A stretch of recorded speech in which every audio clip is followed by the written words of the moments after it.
Good morning, friends. Welcome to the Spiritual Side of Virginia. We are going to start today by reading a message from the book Happy Life, psychographed by Divido Franco by the Spirit Joanna de Angelis. The message talks about serenity. You need serenity at every stop of the way. Serenity to discern, act, and live. Life rushes at you and changes situations by the minute, requiring constant serenity to avoid trampling on other people. Those who torment themselves by trying to keep up with the breakneck speed of the times will be crushed because they do not adjust to a situation before jumping to the next. News and events come and go, causing enormous emotional, mental, and physical fatigue.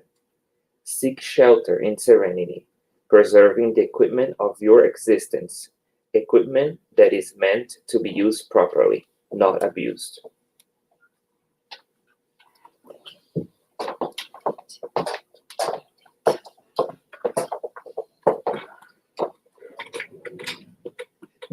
So let us say our prayer, recalling that prayer is not words, it's about feelings.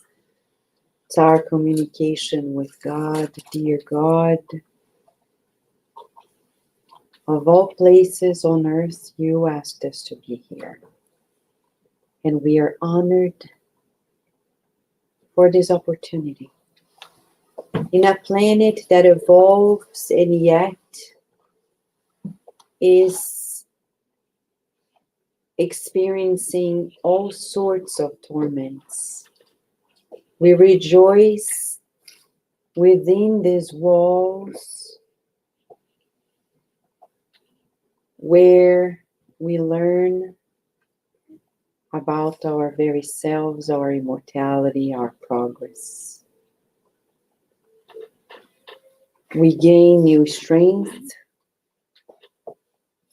and keep on going. Thank you for the message of serenity. We certainly need it. We breathe in and out this air that is given by you to us as gift of life. But we don't want to think of ourselves. We would like to dedicate this prayer to everyone whom we know, who needs strength, resources, help. We pray that they receive what they need, that everyone who has their name in the book of prayer, the Spirit Society of Virginia and Cardiac Radio, may everyone receive the remedies that they need for the mind and the bodies. And we visualize our dear planet enveloped in soothing, peaceful rays of love and kindness. May we be determined to do the good in our daily lives, becoming less selfish, more selfless, more altruistic, and thus being easy in your designs, asking for your guidance, feeling your protection. We thank you for granting us the permission to begin this moment of therapy for our souls. And so be it. Right, today is a special day. We're going to turn on the TV. Thank you, Daisy, because we have a special guest. Thanks to internet. Ta-da! We have a special guest, our friend Luiz Lima. He's a host at Cardiac Radio. The children are not going anywhere yet. Thank you, sorry. Because I'll be there with you in a minute. Sorry, friends. So Luiz Lima is in Florida and here at the same time. Yeah. Wow. Right, Luis? It's what we call It's bipolarity. 71 degrees here. How much? 71. No, that's not fair. That's not fair. That's not charitable. That's not charitable. But you can see our friends a bit, Luis. Okay? Several of our friends here. All right. Okay. All right. And meanwhile, Luis, Yeah. Luis, I want to share that you've been in Spiritism in the US for quite a while, helping in the English speaking movement, especially in English. You have a program at Cardiac Radio on Wednesdays, right? Yes. 7:30 At p.m. 7 p.m. 7:30 now. 7:30. And it's a beautiful program to follow and learn more. Luis loves to study Spiritism, and he always brings a unique way of sharing Spiritism. And it's so important to study. So we are very delighted that he's here with us to talk more about the Spiritist philosophy in ways that can boost our discernment so we can have a better life. Luis, Paloma is going to be here with you while I'll be with the children and the teens there. Okay. We're going to talk there about energy medicine, the passes and waters. Unique. So while we're there, you're here. We'll be working together, and I'll see you at the end, okay? Okay. Thank you. So we're all yours, Luis. All right. Okay, you can control. I think you can control from your end. I can, yes. You can. We'll let you control, and Paloma will be here, okay? Yes. Okay, I'm going to remove you. Is that okay? Sure, please. Okay. Hello, guys. It's a pleasure, honor at the same time to be here sharing information, sharing Spiritism with you. We are all learning, myself included, of course. So, like Vanessa said, in order to develop this discernment for a better life, there are several tools. Spiritism is one of them. So I wanted to bring some visual on the screen here that you can follow. I would say that this is part of a very long seminar. It's about 8 hours. It's an 8-hour seminar. And what we do in this seminar is establish the basis on how to use Spiritism with some tools and blend everything together. Let me just show you here what we do on this seminar so it makes sense to you. So we do this Spiritist philosophy, an introduction. That's what we're doing today here. Then we blend with a deep, in-depth study of the spirit scale. We blend these things together. And with these two, and only with these two, we are able to attack anything. These are just some examples. Anything in our lives. We have a material life. We are citizens of countries and counties. We are, people with relationships. We have to face different challenges in life. All of these things can be, I'm going to use this word, easily explained with only those two things that you see on the top. The knowledge of the Spiritist philosophy and the spirit scale. Spiritist philosophy, of course, it's a very long thing, but all we need to get this thing well understood is to contextualize the Spiritist philosophy. And that's what we're doing today. We're going to make sure that we understand what is the Spiritist philosophy, that it's right for you, right for me, it's good for you, good for me, because if it's not understood, it doesn't help you anything. If I give you a tool, say a plier, and you don't know what to do with the plier, it's not good. It doesn't help you anything. Same with a cell phone. If I give a smartphone, you might look at it and say, it's not doing anything for me. Well, you have to know that you have to tap on the screen and so and so. And that's the spirit today here. We are going to attack Spiritist philosophy in terms of context. So contextualize anything. We need to know how this thing came about, how this thing was born. Anything that you try to contextualize. Same happens here with Spiritism.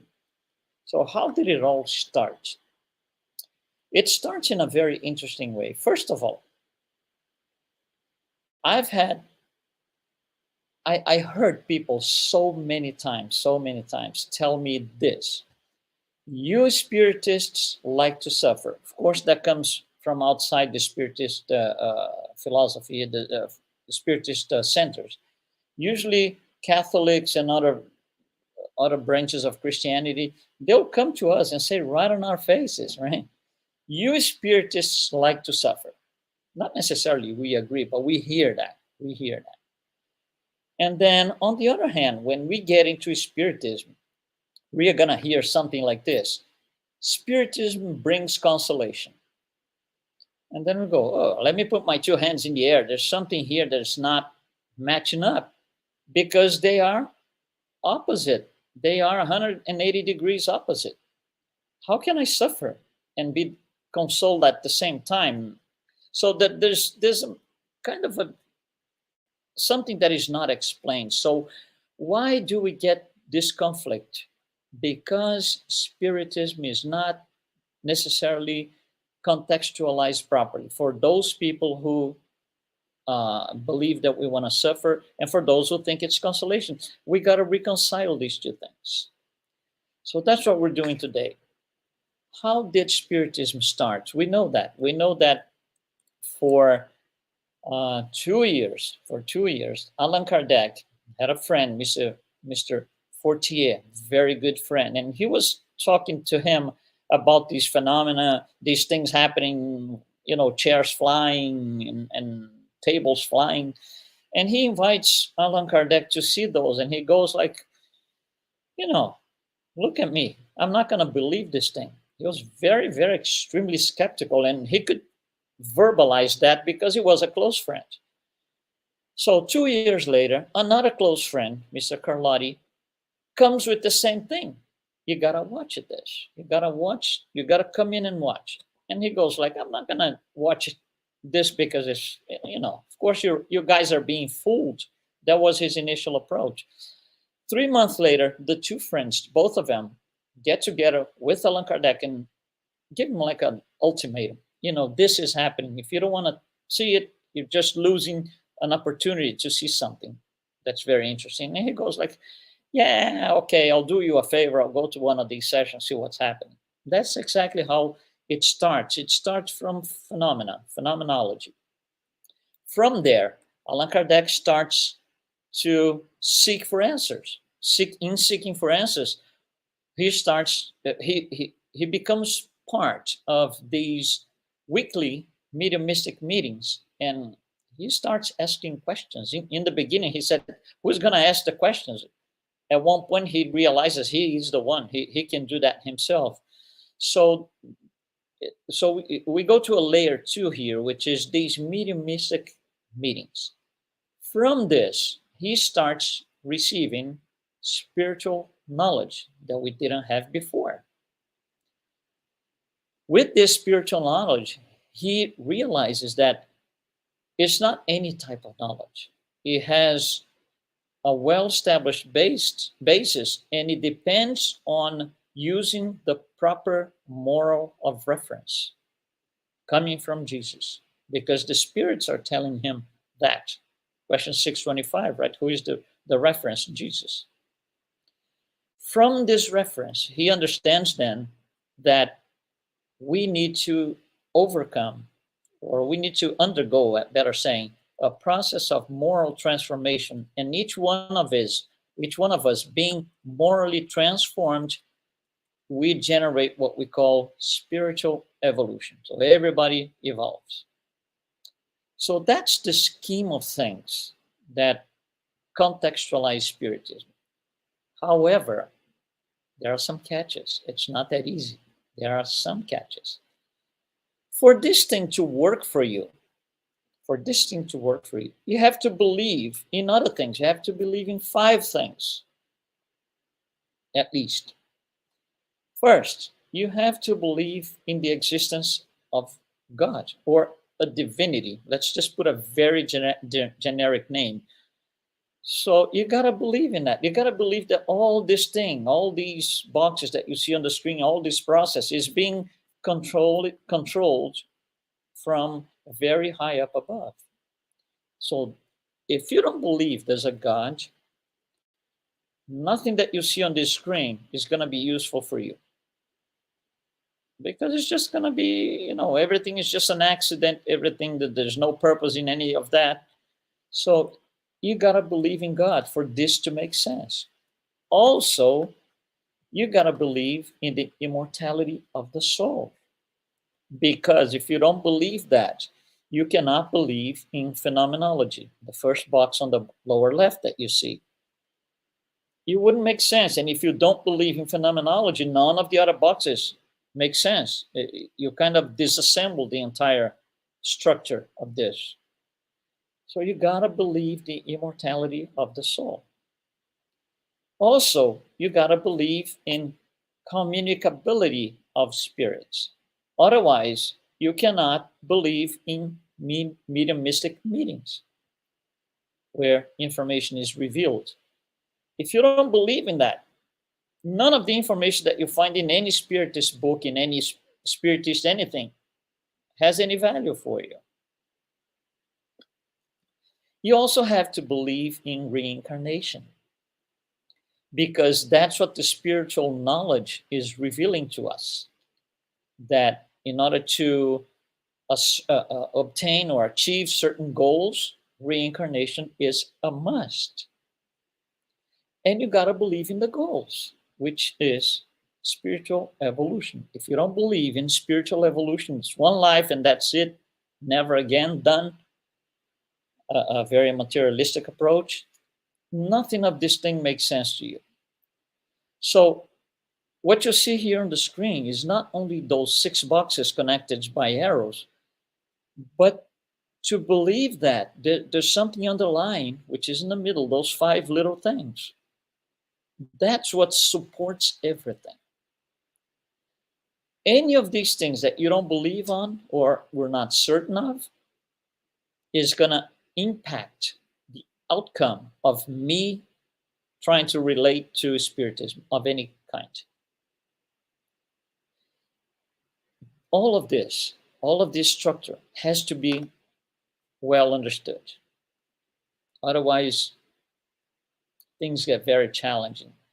If we don't understand these 5 principles, these 5 very basic principles, we are going to question forever and ever about divine justice, good and evil, things like this. Now, when we understand and contextualize this, it becomes a lot easier. But again, it's a personal thing. It's some people are not ready for this yet. There was a time that we were not ready for this. So it's got to be respected. It's very personal and very not transferable. Knowledge is not transferable in terms of learning. Learning is not transferable. So Allan Kardec, based on everything that you saw here, he publishes the first book, Spirit's Book, 1857.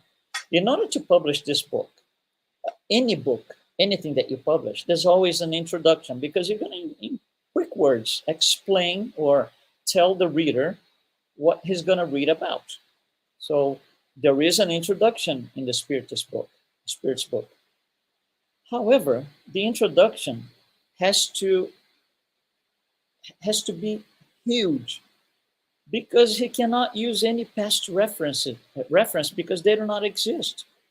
He cannot say, like we know from 200 years ago or from the old days, there is no such a thing. It's all new. So the introduction of the Spirit's book is it's almost like a book in itself. And then the book, the main contents of the book are there, second edition, right? 1019 questions, 1019 questions. At the end, he's going to conclude everything that was said, like any other book. So we are going to look at the conclusion of the Spirit's book, right? So we know that the first edition had 501 questions, and it had a conclusion, but very small conclusion, just 7 or 8 paragraphs, very small. On the second edition, which has 1019 questions, The conclusion is it's a lot of pages. It's about 20 pages or so, because there's a lot to be said. So here we go. We're going to concentrate for now on the conclusion of the Spirit's book. We're going to draw some part of the text here so we can understand. First thing he's going to say, remember, conclusion. So you already supposedly read everything, okay? Including the introduction and all of that. So on the conclusion, he's going to say there is a certain difficulty of believing in Spiritism, which is a natural thing. It's fairly new. So he's going to say this. All of you who do not believe in anything beyond the material world should know that from the turning table that elicits your disdainful smiles, an entire science has emerged from that, as well as solution to problems that no philosophy has ever been able to solve. I want to call your attention here for the words that this is Allan Kardec writing. From the turning table that elicits your disdainful smiles. Why is he saying this? Because that's what he did. That's exactly what he did when he was first invited in 1854 to attend to one of these things. And he smiled disdainfully and said, this is crazy. I'm not going to see any turning tables. So he recognizes that the same way he had a hard time taking the first step, a lot of people will go through the same thing.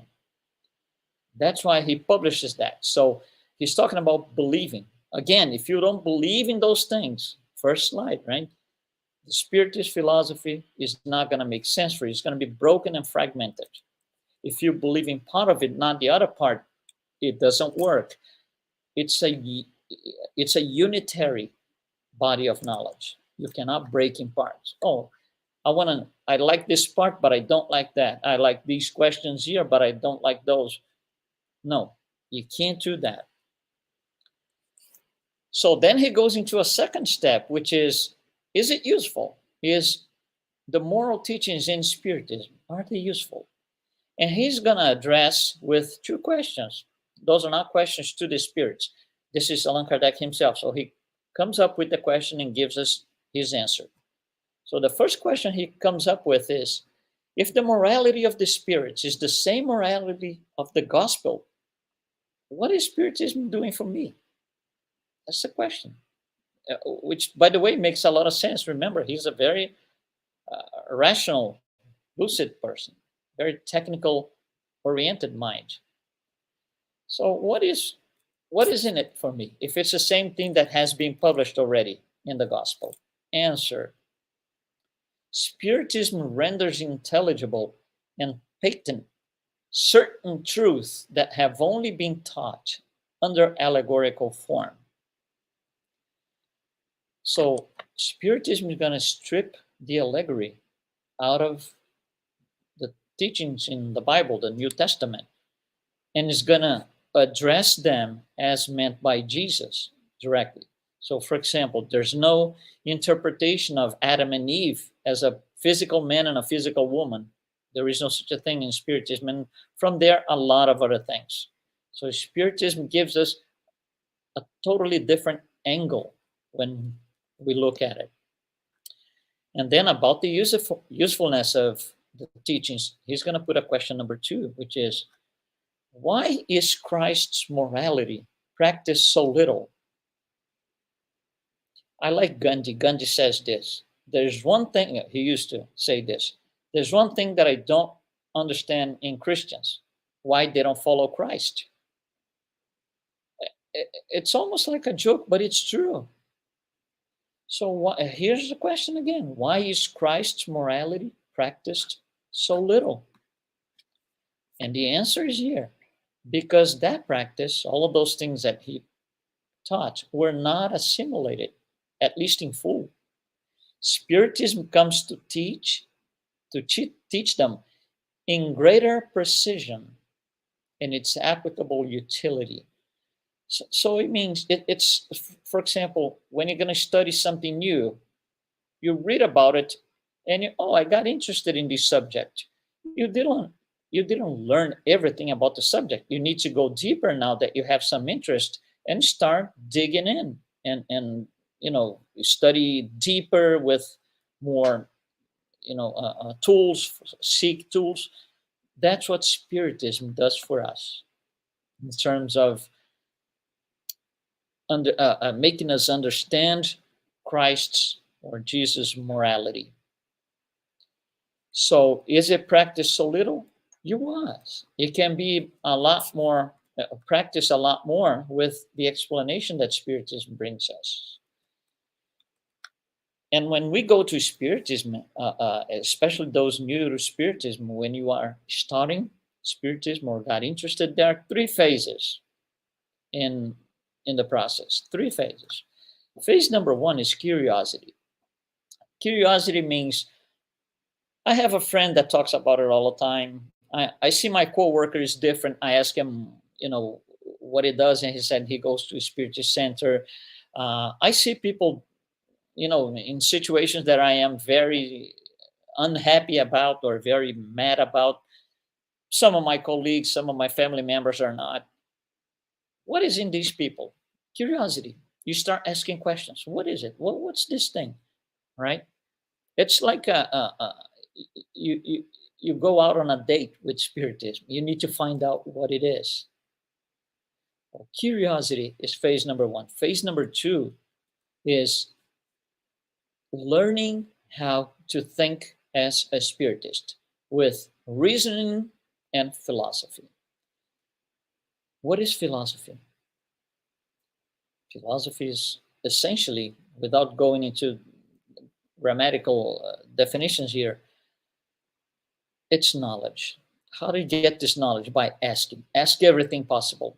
For example, you ask me something, I'll give you an answer. Then you ask me question number two based on my answer. Then I'll give you my answer number two. Then you ask me a question number three.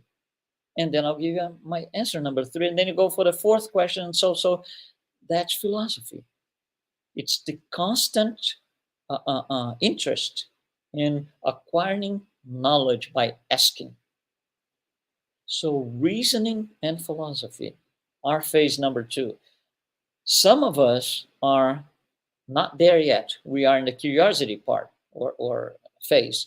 Some others have just entered. Oh yeah, I'm starting to understand how the Spiritist mind should work. Yeah, I got it. Some others are way into that. They look at things and in a snap of fingers, they figure it all out because they already have in their soul, they acquired the ability to reason and that philosophy. It's already part of them. And there's a phase number three, which is make it happen. Make it happen. That's so once I got past phase two, which is the discernment of how I can have a better life, I go to phase number three. Oh yeah, I want to have a better life. I'm not analyzing anymore. I'm not, seeking tools anymore. I understand the tool, and now I'm going to put it in practice. These are the three phases of developing these Spiritist ideas. Each one of us might be in a different phase. And wherever you are, wherever I am, all of us, it has to be respected. So, what sets the Spiritist reasoning and philosophy apart? What sets us apart from anything else? Here's something published also on the conclusion of the Spirit's book, when Allan Kardec says, it would be very erroneous to believe that the power of Spiritism arises from the practice of material manifestations. Turning tables, flying chairs, it would be wrong that the power of Spiritism is on that. And that, therefore, by hampering such manifestations, one could undermine its foundations. That's not the point of Spiritism. Its power is in its philosophy. in the appeal it makes to reason and common sense. I'm going to read this again. Its power in its philosophy. What is philosophy? Better way to acquire knowledge through questions and answers. Questions and answers. 1,019 questions and answers. That's our philosophy. And it's right there in front of us. 1,019 questions. Philosophical questions that appeal to reason and common sense. So Spiritism is not, that sets us apart. It's not something purely theological. There's reason in it. There's common sense in it. And if something doesn't make sense, oh, stop, I'm going to ask this until it makes sense, until I get to understand whatever that question needs to address to me, to speak to me. It's not, Spiritism is not purely theological. So Spiritism is, first of all, based on a philosophy. Number two, again, philosophy that contains a moral component. You see, philosophy, you can have a philosophy of life. My philosophy of life is this, but not necessarily it includes any moral component. For you to achieve what you think it's your philosophical way of life, you can, I don't know, kill people, you can be aggressive, you can be rude to people. Yeah, that would be your way of philosophy, your way of life. But that does not include a moral component, a moral of reference that leads us to reinterpret all the classic theological concepts that you see here. God, heaven, hell, good, evil, suffering, pain, punishment, and it goes on and on and on. Spiritism is going to reclassify these things. Reclassify. They are not snap of fingers from God. There's a logic behind it. There's a logic and a logistics behind it. That's what sets us apart, completely apart from any other belief system. So we have a material world, that's us here, living on earth, incarnated on our physical journey. But there's also the other side, which is our spiritual world. If you come to think of it, we are matter. Physical body is matter, but we are also spirits. We have a soul. We have a soul. By the way, just parenthesis. The word soul in Spiritism might not mean the same thing that the word soul in other belief systems. Okay, just parenthesis. That's not the point today, but we got to be careful. So we are spirits, we have a soul, and we are living on a physical journey. So there are two worlds. So let's look at the right side of the screen, the material world.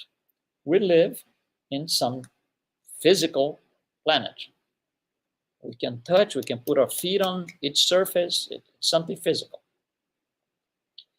When Jesus, again, the one that brought the moral of reference, when Jesus was here, incarnated on earth, in Palestine, several things that he said were, I'm not going to say misunderstood, because not necessarily they were misunderstood, but some of them are like, I don't know what you think of this. They were not completely understood. Some of them were challenged. He was challenged for things that he said. And one of these things was, my kingdom is not of this world. Okay, so he is on a physical planet in Palestine, walking, with a bunch of people around him, talking physical life. He has a physical life. That's what everybody's with him. So he comes and says, my kingdom is not of this world. If you look at the screen, there are two worlds. When he says it's not this physical world, then it's the other world. So his kingdom comes from the left side of the screen, the spirit or the spiritual world. And then we go to this. Hold on. That changes everything. Because whatever he said, love your enemies, do charity, whatever you get from what he said. Who is his audience? You see, he was not talking to Peter, the fisherman. No. He was talking to an immortal spirit that on that life had the name Peter and had an occupation, fisherman. He was not talking to Matthew. He was talking to an immortal spirit that had a name on that incarnation, Matthew. And he had an occupation, tax collector. So you see, that changes everything, because Jesus' audience are not people. The Jesus audience are immortal spirits.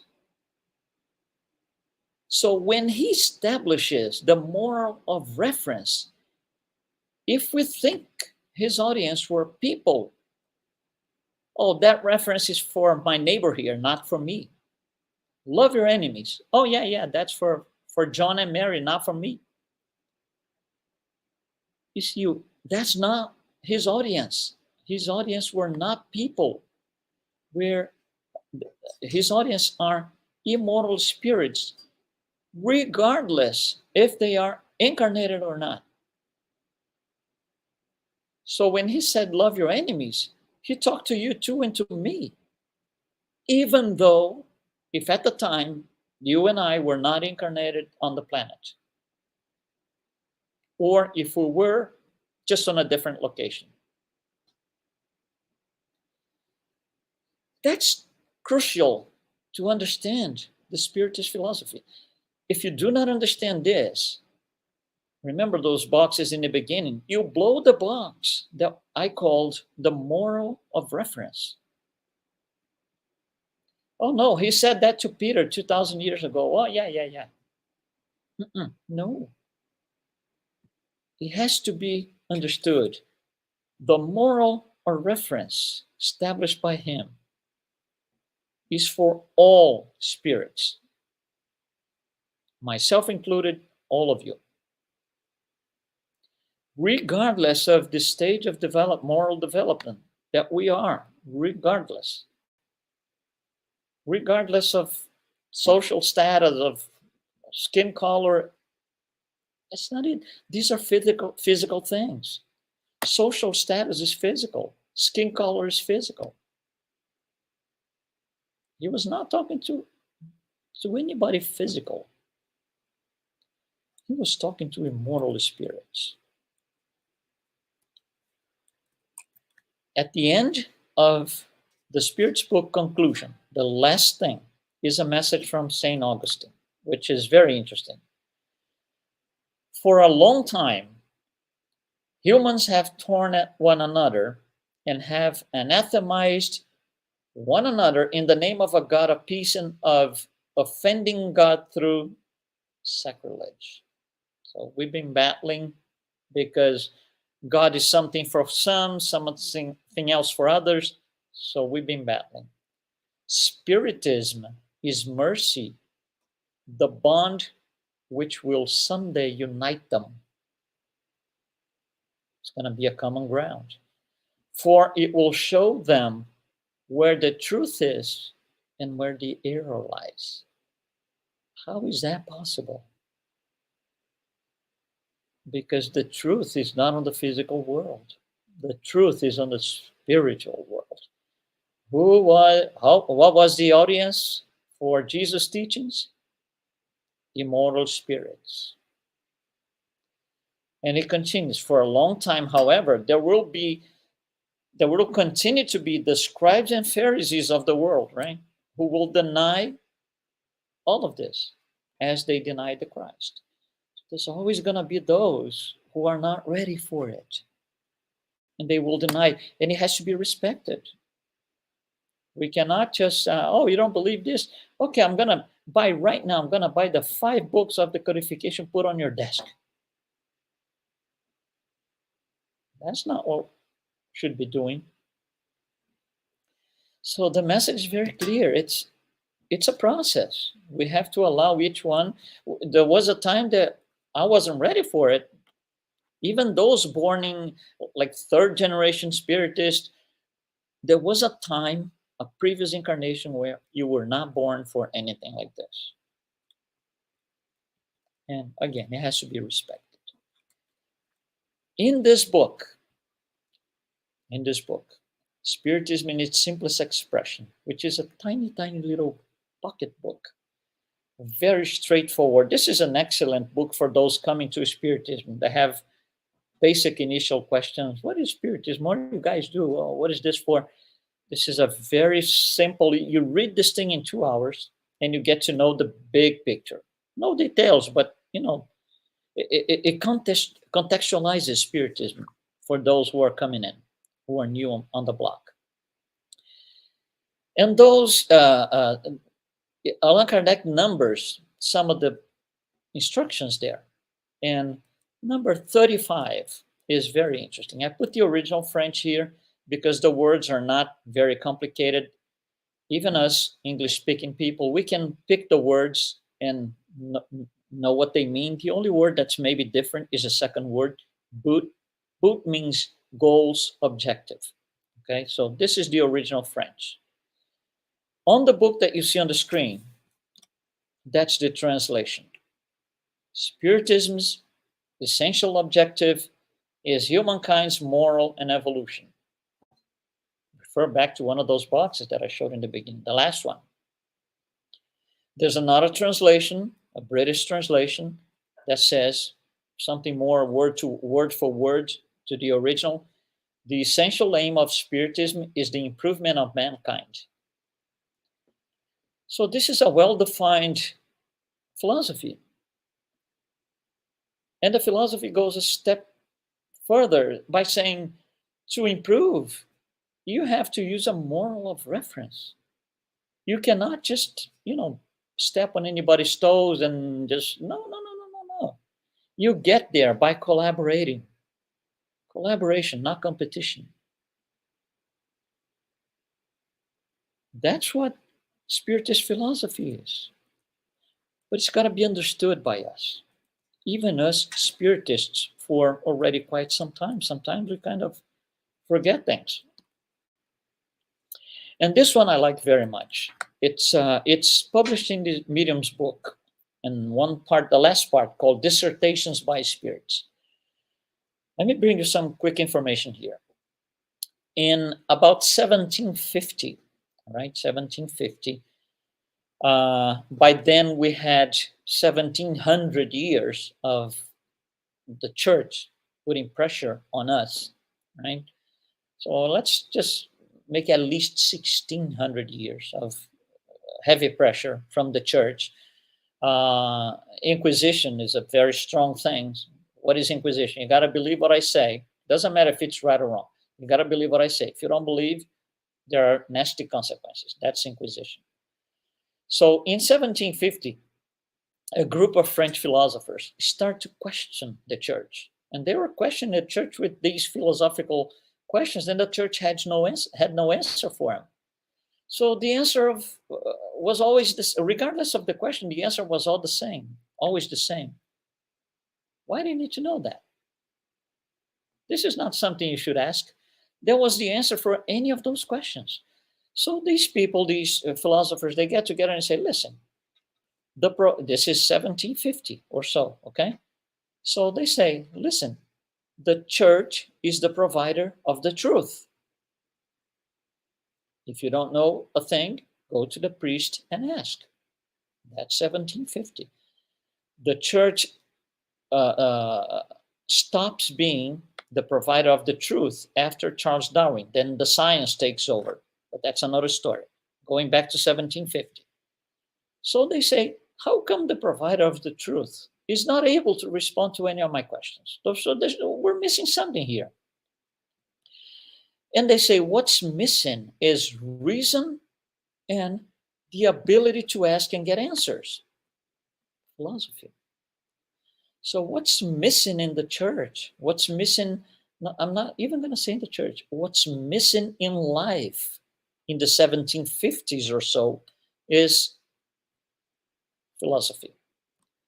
So they start a movement called that became known later as the Age of Enlightenment. Enlightenment meaning enlighten yourself with philosophy. Ask and get the answers. Questions and answers all the time, one after the other, as many times as needed, as long as needed for better understanding of life and discernment for a better life. So one of the leaders, probably the most well-known leader, was Jean-Jacques Rousseau. Jean-Jacques Rousseau started with the group disseminating these philosophical ideas, and they were being heard. And the church felt attacked. But they were really making progress in, making people think. We've been silent for 1,600 years. It's time to do something. And the movement really takes off. So Jean-Jacques Rousseau had a disciple. His best disciple was called Pestalozzi, Johann Pestalozzi, whose best disciple was Allan Kardec. So Allan Kardec brings with him his strong belief that we need to ask until we get the answer that is satisfying. It all ties in right now. It all makes sense. Then Jean-Jacques Rousseau dies, right? He discarnates, and he comes back as a spirit to give us a message. And this is the message from Jean-Jacques Rousseau's spirit, not the physical man. I think, so just make sure, he dies way before Spiritism is born. So when Spiritism is born, he is discarnated.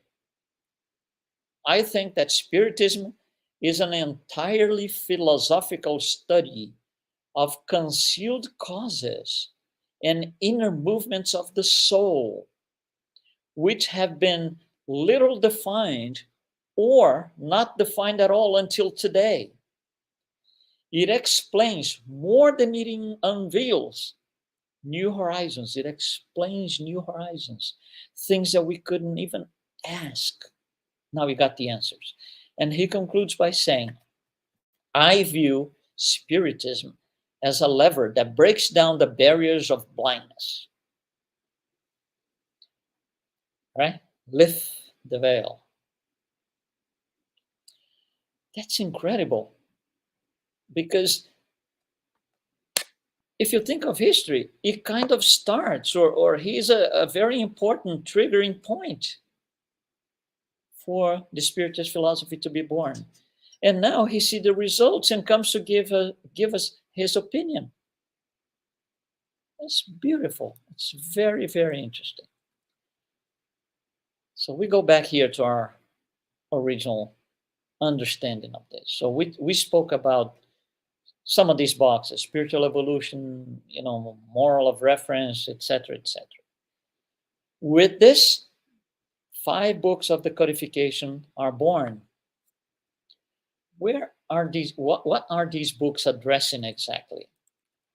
So the Spirit's book is going to touch on 3 of these boxes. Not only on 3, it is never going to be like this, but mostly on this. It brings the essential Spiritist knowledge. It brings the idea of moral transformation, and as a consequence, the spiritual evolution. We are going to grow morally, spiritually, as we go along. The Medium's book explores how the information came about. How did we acquire this knowledge? Was it reasonable? Was it not? Somebody tells me something. How do I cross-check that? It's all in the Spirit's book, in the Medium's book, I'm sorry. Then the Gospel according to Spiritism is going to detail at length the moral of reference. So when Jesus says, love your enemies, it might not mean much if you don't get the original idea behind it. Because you see, here's a difference. When you listen to love your enemies as a person, or let's say he tells that to Peter, the fisherman. If Peter understands that as a person, he's going to go through his list of enemies, find out who is the biggest, get the address of the biggest enemy, go there, knock on his door. When he answers, he's going to hug him and say, oh, guy, I love you. That's physical. That's not what the moral of reference is exploring. Is exploring the spiritual side, the soul. This is very clear on that book, The Gospel According to Spiritism. Then we have heaven and hell. That's going to bring us experiences of those who did and or did refuse to advance morally.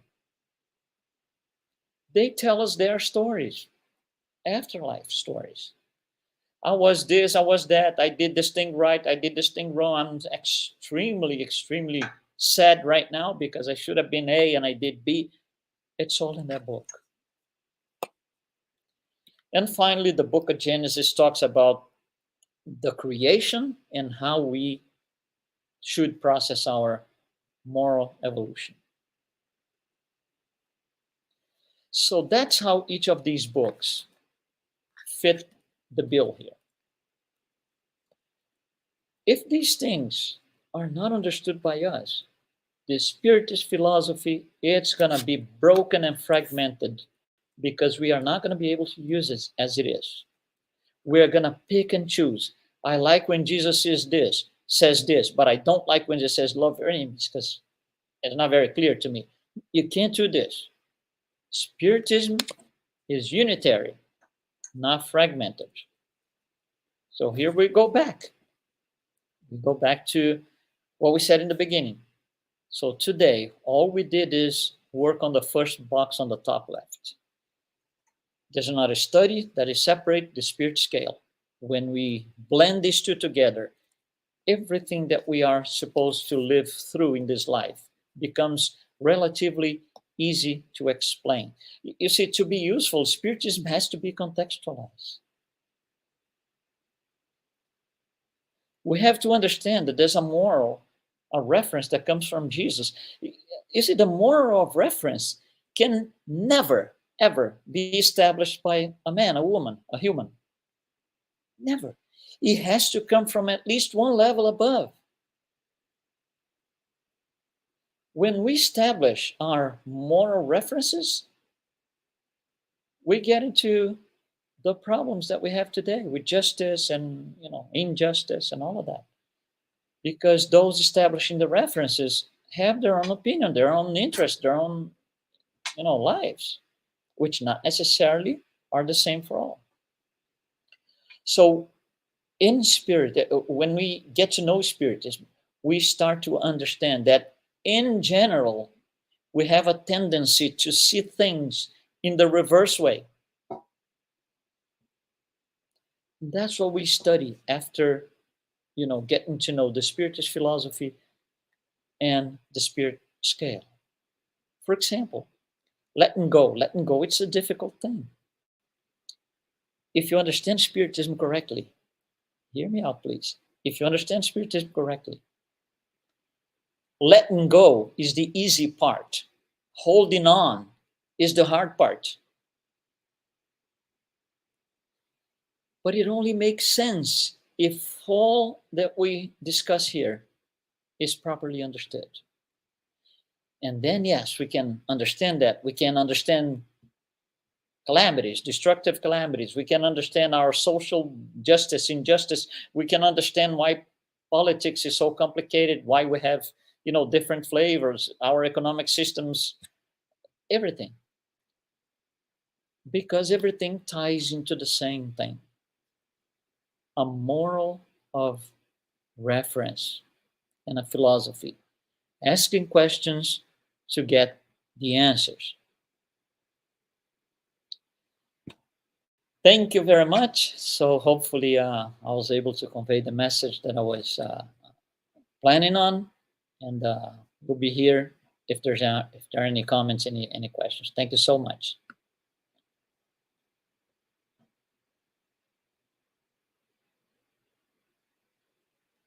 At ourselves.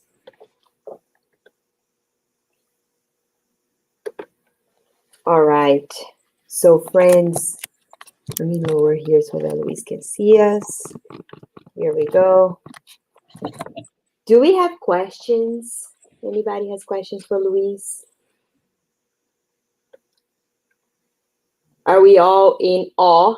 Then I have a Luis, question. yes, Vera. It says that the first edition and second edition are both editions now in the book. If I want to read the book, both editions are together or not? Or two separate books? Luis, did you get the question? Both editions of which book? It's the Spirit's book. Yeah, no, the first edition was published in 1857. In 1860, he published the second edition. Everything that we have here today is the second edition. So it was the first edition was completely replaced with the second edition. Okay? Okay. In any language, what we have today is second edition. Thank you. Okay. Wonderful. Any more questions? Luis, we're all digesting all that you deliver. Let's see if there's any questions on the internet. No, looks good. So we want to thank you, Luis, so much. We are going to move to the passes and prayer. And friends, we use this time for the passes to reflect. And after so much was delivered to us, there's plenty to take advantage of this moment, right? So, Luis, we thank you very much. I'm going to go get Vanessa so that we can come from the passes, okay? Okay. We'll see you in a little bit. Thank you.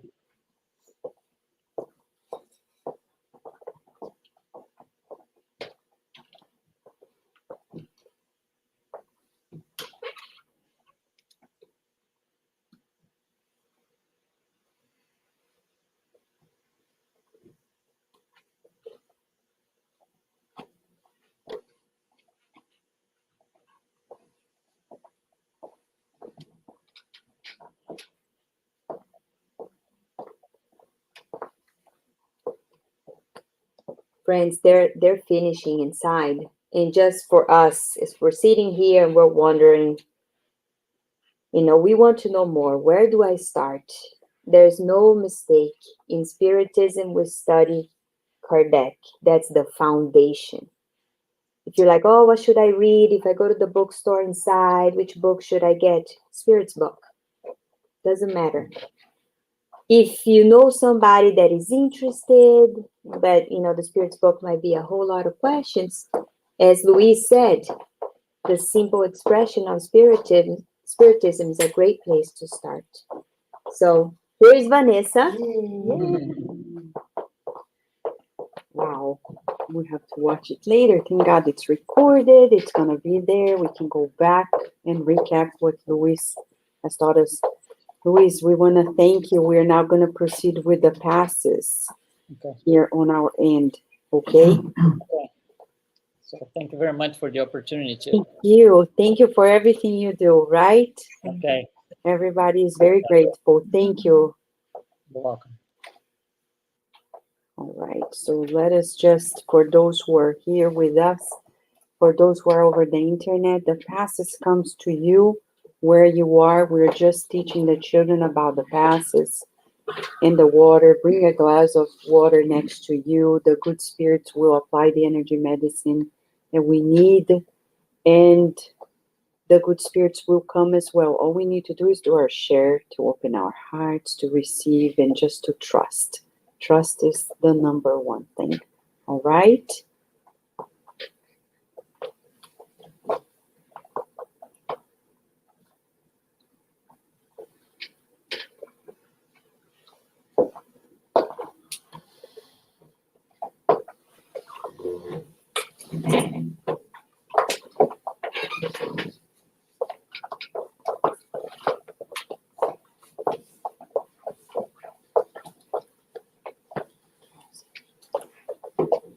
So let us visualize our Master Jesus with us. Visualizing His loving kindness. He knows us more than we know ourselves. And that is all that we need. Let us open ourselves to receive His loving care, His healing energies, so we, our family members, our homes, workplaces, are balanced.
Let us visualize our beloved Mother Mary with us, with her loving kindness,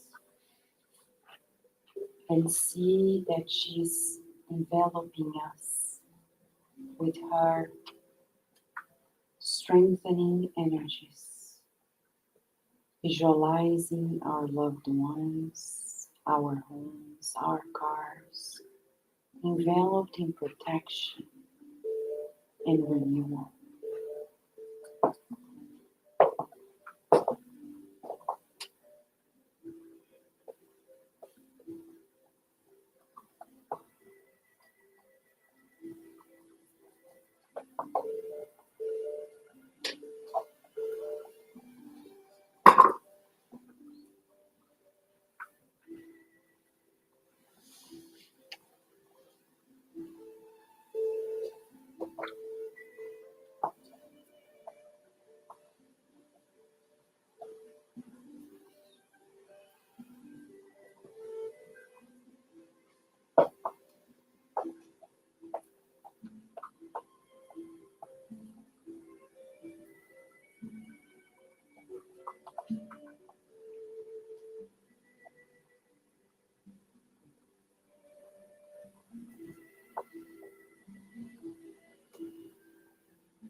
Let us visualize the spirit doctors in front of us.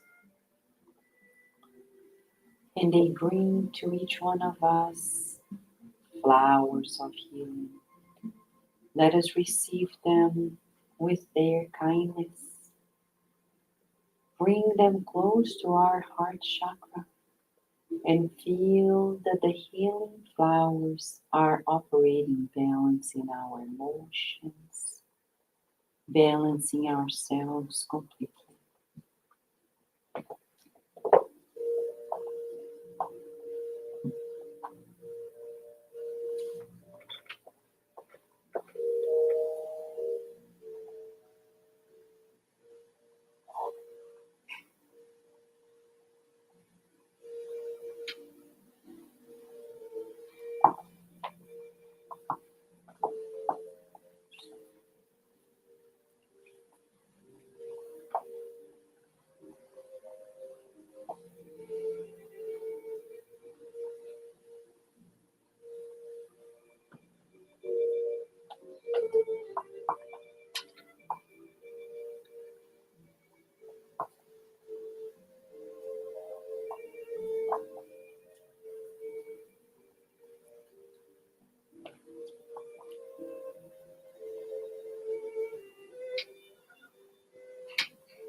Now let us visualize a waterfalls of healing light flowing through us, displacing toxins of the mind and the bodies, the spiritual and the physical bodies, and infusing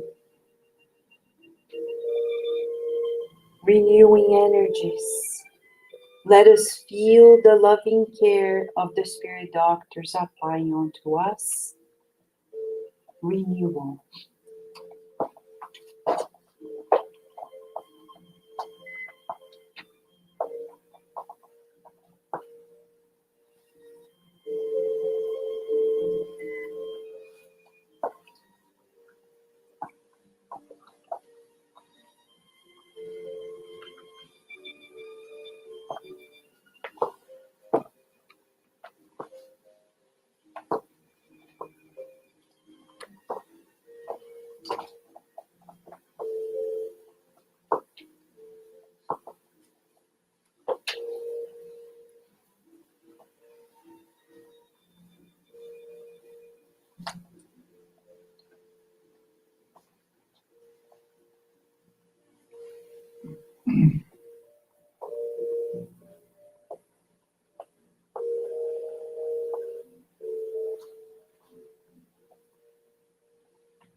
Let's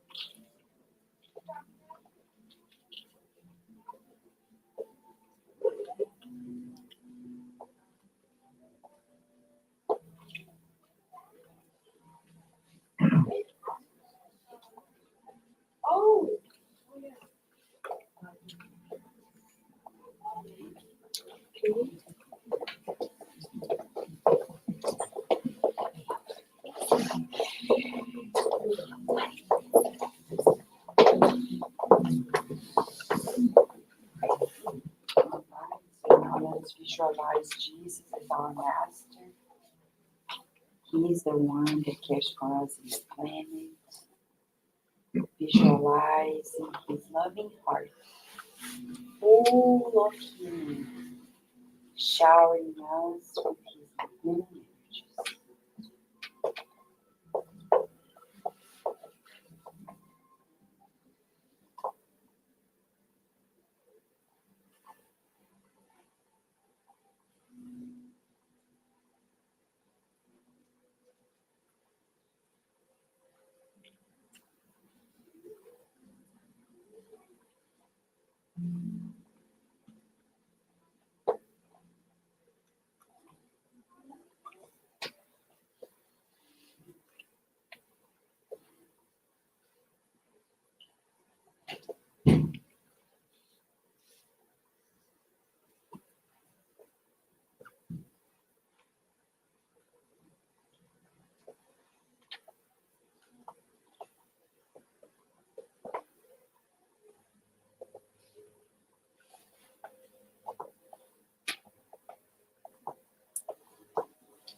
Let us help one another by visualizing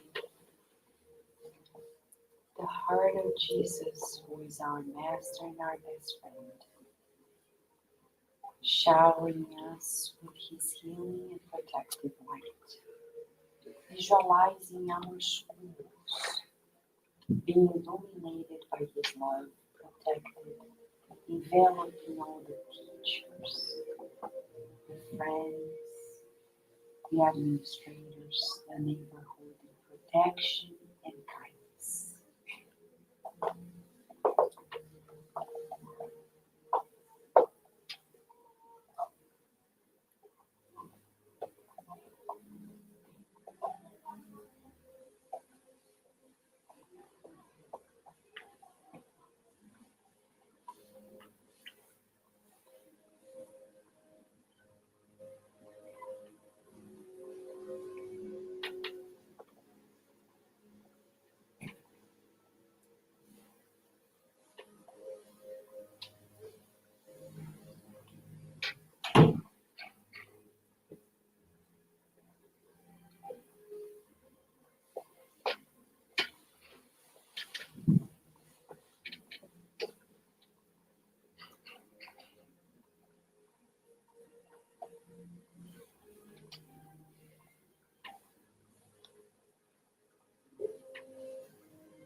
Let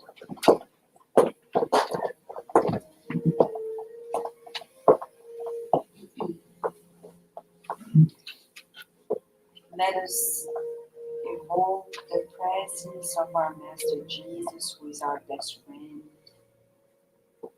and visualize our homes, visualizing our bedrooms, and Him kindly entering our bedroom to cleanse the spiritual environment, to recharge it, so when we go to sleep, we can feel anew. Let us feel His loving presence in our lives and receive what He wants to give us.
Let us visualize our beloved Master Jesus when He said that all children are welcome, visualizing His illuminated hands, applying onto us, strengthening medicine for the mind and the bodies. And He's repeating to all of us in this room, you are a beloved child of God.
Dear Mother, Father God,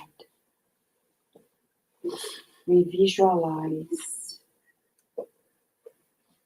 your healing power flowing through us and asking us to cleanse our minds and bodies so we can fulfill your will of love and peace.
Keeping our eyes closed and our hearts open, visualizing the loving presence of Master Jesus, the divine doctor of all of our souls.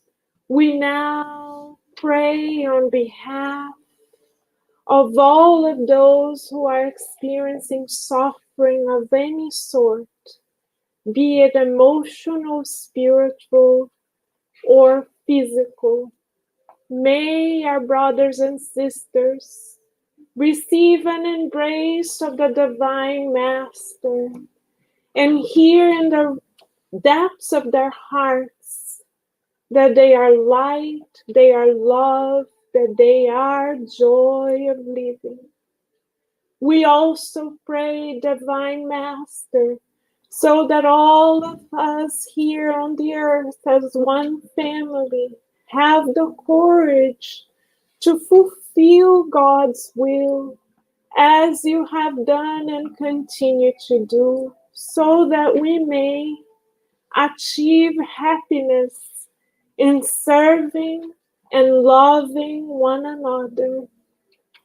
We also pray, Divine Master, so that your loving presence may bring consolation to all of those in hospital beds, all of those in prisons, psychiatric institutions, refugee camps. We pray, visualizing your divine embrace, reaching all of our brothers and sisters suffering from addictions, suffering from impulses of violence, or selfishness.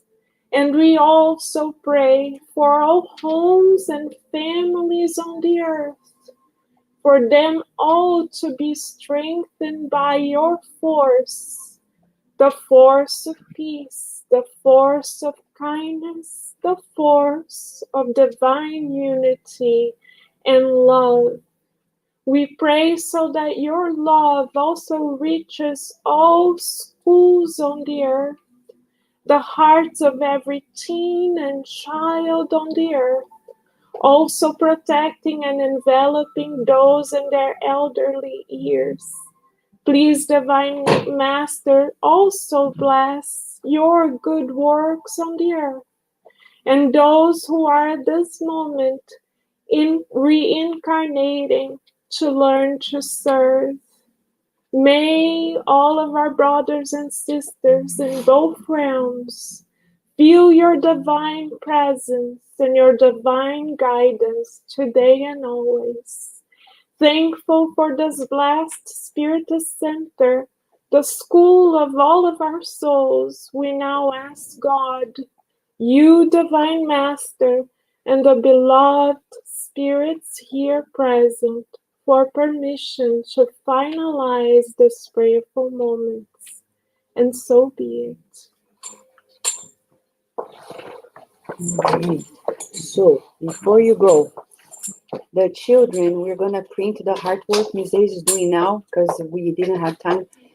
The artwork is family artwork usually, and we send this home so they can practice. So this week they will practice the blessed water. They know what it is, and it's good that they come back and bring it back, not only to receive the gift card, but also as a way for the family to practice it together. Okay, guys? All right? For those who are with us over the internet, we thank you very much, and especially Luiz Lima for his loving, enlightening presence.